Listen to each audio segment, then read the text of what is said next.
Okay, so let's review what we have going on here. First thing is obviously our computer that has the content. That content, your music, pictures, and videos, we want to get ultimately to the TV, this endpoint. So what we've done is we have a link by Ethernet or wireless between your router and your computer.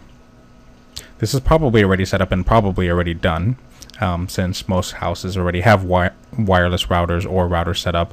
If you have AT&T UVerse, kind of the same thing. The next step is obviously connecting our Western Digital box to the network. And so we did that by connecting an Ethernet wire in my case. Some of these are wireless, so you can do that as well. But that creates a link from the computer all the way to this box.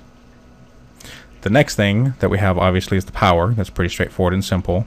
This is looking at the back of the Western Digital box, which, by the way, again, I've said it many times, if you have another box such as a Roku or a Xbox or a PlayStation 3, essentially this wiring diagram is the same thing.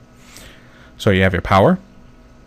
Then we have the HDMI, which carries our high-definition video content, and that takes us to our TV. Here's an example of an HDMI wire. The next thing that we have is our optical wire, and this is an optional thing because you may not have a home theater set up, or you may not care if the sound comes out through the home theater. If you don't, then you don't need to worry about this part. I do. So the optical wire comes out of here and goes into our home theater system, and this is what an optical wire looks like.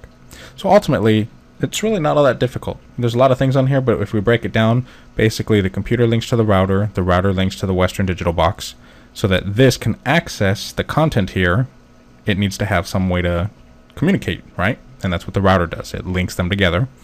And then whatever this pulls from the computer, it displays on your TV. And if you have this part hooked up, then the sound comes out through here too. So it's really not all that difficult.